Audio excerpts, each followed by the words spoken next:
Selamat pagi Taruna, dimanapun berada. Kembali kita belajar secara daring tentang produk kreatif dan kewirausahaan. Pada beberapa lalu kita sudah membahas tentang faktor-faktor yang mempengaruhi daripada suatu desain produk ya. Jadi pada pagi ini kita akan bahas tentang alur dan proses kerja pembuatan prototipe produk, barang ataupun jasa. Yang pertama kita bahas tentang diagram alur proses produksi ataupun production flow chart diagram. Diagram alur proses produksi ini harus dibuat secara jelas terlebih dahulu sebelum suatu proses produksi itu dijalankan. Nah, berdasarkan diagram alur proses produksi tersebutlah pengetesan dan monitoring atas barang-barang dalam proses produksi ataupun work in process harus dilakukan agar produk akhir bermutu sesuai dengan rencana. Seandainya timbul variasi mutu pun tingkat toleransinya dari penyimpan masih dalam batas-batas yang dapat diterima. Artinya melalui tes-tes pada berbagai tahapan proses produksi harus dilakukan agar bila terjadi komponen ataupun barang yang cacat atau defect dapat segera diketahui untuk segera ditindaklanjuti. Masing-masing jenis industri manufaktur mempunyai diagram alur proses produksi yang berbeda satu sama lain karena produk yang harus dihasilkan berbeda. Nah, bahkan untuk produk yang sejenis pun diagram alur proses produksinya belum tentu pasti sama karena masing-masing mempunyai ciri khas atau spesifikasi sendiri-sendiri. Diagram alur proses produksi yang berbeda produk, misalnya diagram alur proses produksi tekstil sama sekali berbeda dengan diagram alur proses produksi pembuatan obat-obatan ataupun farmasi ya. Akan tetapi walaupun sama-sama industri manufaktur farmasi ataupun obat-obatan, diagram alur proses produksinya dapat berbeda. Misalnya yang satu berbentuk tablet, sedangkan yang lain berbentuk cair. Ya. Lanjut kita kepada prosedur pengawasan mutu produk. Pengawasan atas mutu suatu produk hasil produksi seyogianya meliputi pengetahuan hal-hal sebagai berikut. Kerusakan dan mutu produk. Seperti telah dijelaskan bahwa suatu barang ataupun jasa dibuat melalui suatu proses. Nah, proses pembuatan tersebut disesuaikan dengan bentuk dan mutu barang yang ingin dihasilkan.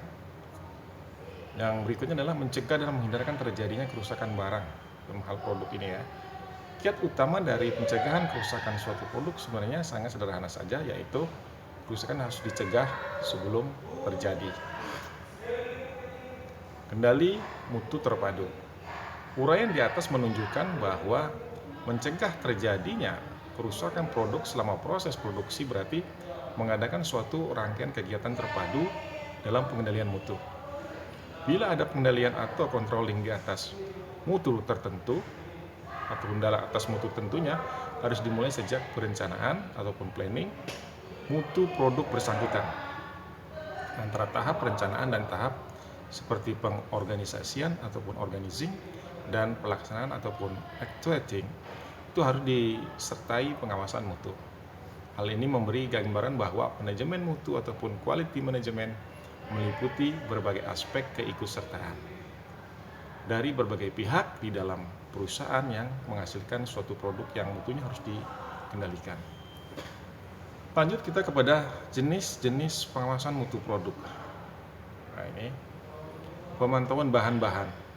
Pemantauan mutu bahan-bahan apabila bahan baku yang digunakan sesuai dengan mutu yang direncanakan, hal ini perlu diamati sejak rencana pembelian bahan, penerimaan bahan di gudang, penyimpanan di gudang sampai dengan saat bahan baku tersebut akan digunakan. Lanjut pemantauan produksi atau pemantauan proses produksi. Bahan baku yang telah diterima di gudang selanjutnya akan diproses dalam mesin-mesin produksi untuk diolah menjadi barang jadi.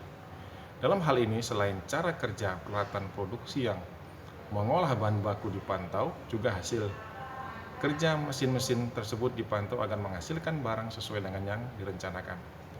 Lanjut kepada pemantauan produk jadi. Pemeriksaan atas hasil produksi jadi tadi untuk mengetahui apakah produk sesuai dengan rencana ukuran dan mutu atau tidak, sekaligus untuk mengetes mesin yang mengolah selama proses produksi.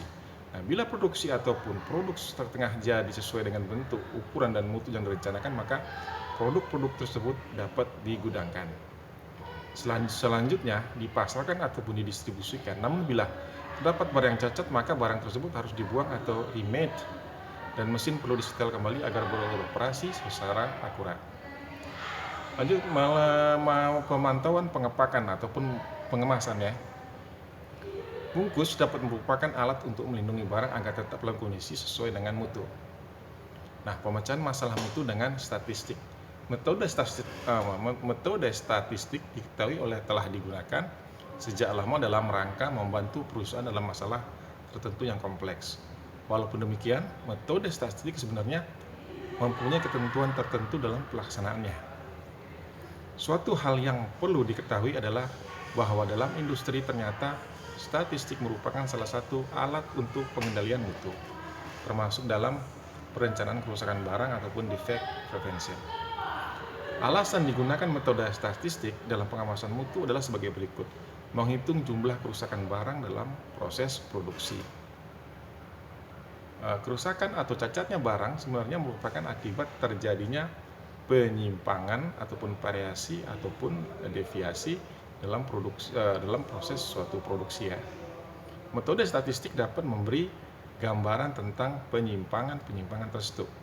Misalnya, produk yang dihasilkan dari suatu proses yang tidak mengalami penyimpangan ataupun deviasi, tentu saja produk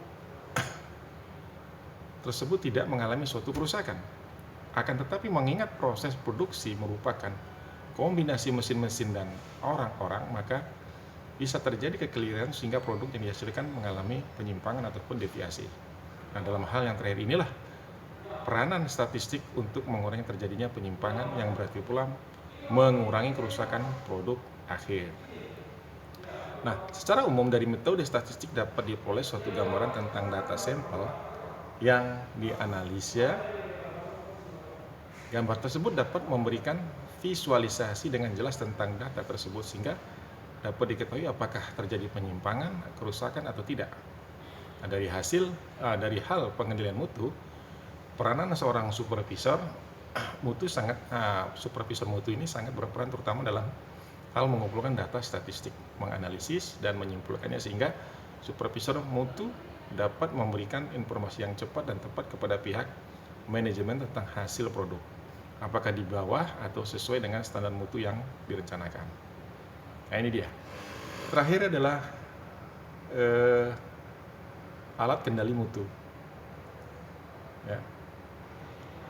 Dengan statistik quality control diperoleh alat bantu kendali mutu berupa diagram dan histogram. Nah, ini ada istilahnya diagram pengendali mutu ataupun quality control chart ya. Dari tiap jenjang dalam DAP, Anda dapat membuat suatu rencana kerja pemantauan agar produk yang dihasilkan sesuai dengan mutu yang direncanakan. Nah, pada tahap ini Anda membuat suatu control chart ataupun diagram kendali yang dapat digunakan untuk memperoleh gambar ataupun diagram sebab akibat, atau dalam bahasa Inggris dikenal dengan istilah cause and effect diagram. Lanjut, kemudian histogram. Itu alat penilaian histogram. Dari diagram kontrol ataupun diagram kendali yang dikumpulkan statistik pada berbagai tahap ataupun jenjang kegiatan, Anda kemudian dapat membuat suatu histogram mutu. Nah, bila terdapat penyimpangan, Anda akan mengetahui berapa besar penyimpangannya dan faktor apa saja yang menyebabkannya. Selanjutnya, mungkin perlu dibuat suatu tindakan koreksi ataupun perbaikan. Lanjut kepada peranan komputer. Secara umum dapat dikemukakan di sini bahwa berbagai kegiatan pengendalian, terutama pada perusahaan besar, seyogianya menggunakan program komputer sesuai dengan kebutuhan. Tapi patut Anda ketahui bahwa komputer hanyalah merupakan alat bantu analisis ya. Adapun faktor yang penting dalam pengendalian mutu adalah manusia. Demikian materi pembelajaran kita hari ini secara singkat, di mana pada hari ini kita membahas tentang alur dan proses kerja pembuatan prototipe produk barang dan jasa, Ya, antara kita sudah membahas tentang diagram alur, proses produksi, kemudian prosedur pengawasan mutu pihak, ya, kemudian ada jenis-jenis pengawasan mutu produk, lanjut kepada pemecahan masalah mutu dengan statistik, ya, lanjut kepada alat kendali mutu, ya. Jadi inti semua ini adalah faktor yang paling penting dalam pengendalian mutu adalah manusia. Sebagaimana biasa, setelah kamu melihat video tayangan saya ini, video pembelajaran hari ini, kamu cermati. Setelah kamu simak, cermati, dan kemudian kamu catat dalam buku catatan kamu, serta ambil suatu kesimpulan pembelajaran hari ini, kamu catat, serta kirimkan tugasnya ke Google Classroom pada kesempatan pertama. Demikian yang bisa saya sampaikan pada pagi hari ini, semoga ini bermanfaat untuk kalian semua. Sampai ketemu lagi pada pembelajaran yang akan datang. Assalamualaikum warahmatullahi wabarakatuh.